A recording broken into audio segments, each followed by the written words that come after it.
qolada ICE ee Soomaalida tarxiilka ba'an ama beegsiga ku heesa ee uu ka soo adeejiyay Donald Trump ayaa markii ugu horeysay soo bandhigay wajiyada wiilal Soomaaliyeed oo ay qafaasheen ama ay xireen ayaga oo waliba ku tilmaamay inaysan wax sharci haysanin sidoo kale dambiyo ay hor eedeysnaayeen oo ay yihiin dad macnaha ay sheegay dambiyadoodii ka soo baxsaday ama dambiyadoodii ay geysteen ayaga oo lagu qaabilin dadka ku soo dhaxdhuntay oo ay soo qabteen sida ay hadalka u dhigeen way sidoo kale waxa halkaasi u jawaabay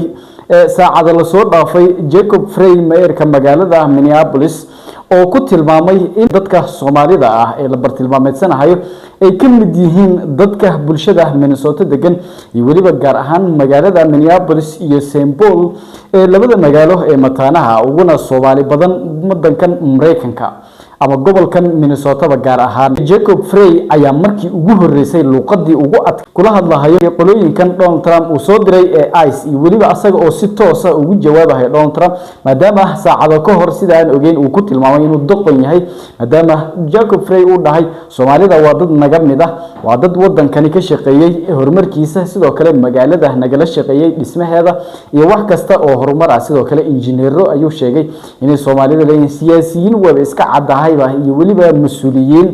iyo meel kasta ama business hadii ay noqoto sidoo kale taxi payer ay yihiin wadankanina contribution aad u sareeyo ee Soomaalida ku soo kordhiyeen Jacob Frey ayaa markii ugu horeysay sidii ugu xooganeed ama ugu adkeyd ugu jawaabay maamulka Donald Trump asaga oo Soomaalida si caadi ahayn oo la saftay markani Jacob Frey waxa lagu eedeynayay in Soomaalida uu ka dhaga adeegi doono markii doorashada duqa magaalada Minneapolis inkastoo wiil Soomaaliyeed uu la tartamay balse uu waayay laakiin taasi ayaa la filayay in Soomaalida uu backfiring ku sameyn doonto oo uu ku soo jeedsan doono waxbana uu kala qaban doonin arimahan inkastoo maalmihii ugu horeysay ee arimahani ay bilaabmayeen oo Donald Trump inta uu ciidamada ku soo deploygram oo ku soo daabulin magaalada Minneapolis iyo waliba St. Paul ee dariska ah magaalooyinka labada ah ee lagu magacaabo magaalooyinka walaalaha ama Twin Cities marka Jacob Frey wixii laga filayay wax aan ahayn ayuu la soo baxay hadii Umar Faatax lacala dadka political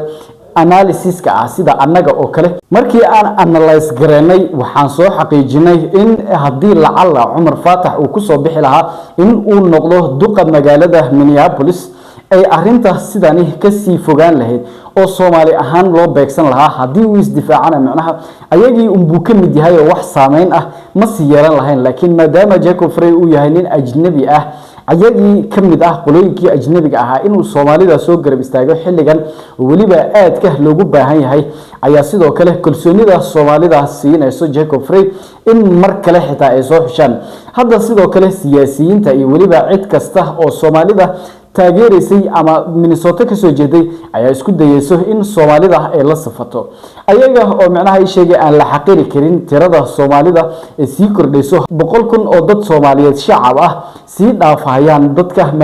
magaalada Minneapolis iyo waliba guud ahaan gobolka Minnesota ku dhaqan ee Soomaalida ah marka arimahani ayaa sidoo kale lala xiriirinaya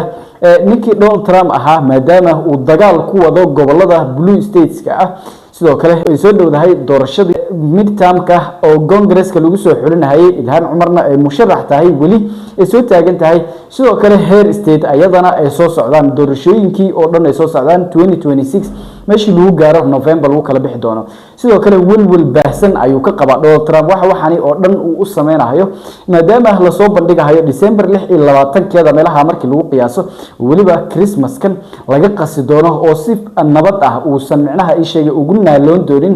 holiday-dan ayada ah What you see is a visual representation of we have your back and when you come for one of us you come for all of us We reject the hateful rhetoric of Donald Trump, but I don't want to focus on him. I want to focus on who we are as a people in Minneapolis. We are a people of 1,000 different backgrounds. We are a people where our Somali Americans have come to Minneapolis in many cases decades ago. And I said Somali Americans very intentionally. They are Americans. Yes. Right. They are one of us. They are part of our family. They are part of the fabric that makes Minneapolis a better place. They are doctors and lawyers. They are bankers and real estate agents. They are the people that have helped our city rise in every respect. And what you got to know is that we're going to stand by them in every respect. And so, indeed, the tides are turning at this very moment. The shift of mentality, a shift towards love can happen right here in the Twin Cities, right here in Minneapolis. We can be that special beacon of hope because no matter what happens at the federal level, no matter what comes out of Donald Trump's mouth, let's show everybody what America is about. And America looks like this. It's about all of us. taasi waxay ku tusaysaa taageero buuxdo in sidoo kale aan ka heysano duqa magaaladani Minneapolis marka Soomaalida isku duubni iyo waxa waliba awood ayay muujiyeen ayada oo sidoo kale Tim Walz oo Soomaalida la saftay in kasto waxyaabo badan oo asaga macnaha in leysina uu bixiyay lagu soo eedeeyay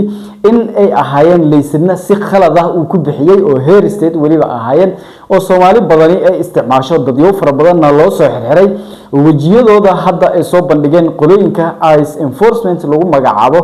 Donald Trump uu soo fasaxay Soomaalida si ay macnaha u soo fatishaan oo wax kasta oo khalad ah oo ay ku heli karaan ay ku raadiyaan. Homeland Security officials sent us several photos of immigrants they arrested in what they're calling Operation Metro Surge. They did not specify how many people they picked up, but they sent us a dozen mugshots of people, some of them convicted criminals who they say are here illegally. Here are just a couple of them. This is Abdul Qadir Sharif Abdi. The feds say he's here illegally from Somalia and has a rap sheet that includes convictions for fraud and vehicle theft. Next up, Samal Osman Shadain, who the government says is also here illegally from Somalia and has a record that includes a conviction for criminal sexual conduct with a minor. Of the dozen mugshots,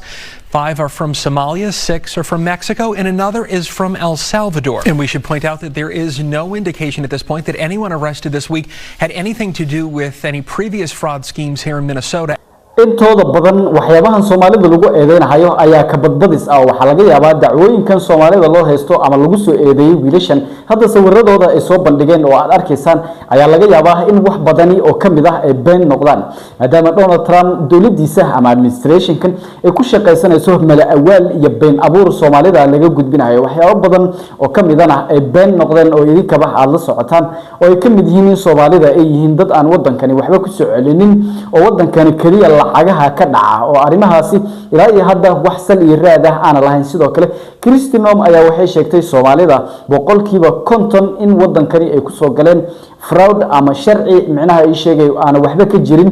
oo la sameeyay sida in naag uusan qabin qofka uu dhaho waan qabay ama ay sheegay qof walaalo yihiin oo kale waan isqabnaa uu ku keeno iyo arimo noocaas ayaa la sheegayaa way dhici karaan laakiin waxyaabaha qaar ka badbadis ayaa la sheegayaa in ay yihiin sidoo kale mas'uuliyiin arintaasi ka soo jawaab Kristinom ay ku sheegtay boqolkiiba 50 Soomaalida in wadankani si khalad ah ay ku soo galeen citizenship-koodana ay waxba kama jiraan tahay ama in dib loo baaro ay tahay ama denaturalization lagu sameeyo sida ay codsadeen weeye in macnaha ay sheegay ay yihiin ka badbadis iyo been abuur xargaha goostay haddii muuqaalkan ku soo gaaro wixii saameyn ah qaybta commenting nagu wadaag si arimahan aad ula socoto sidoo kale nagu soo biro channelka subscribe noo saar waana mahadsantihiin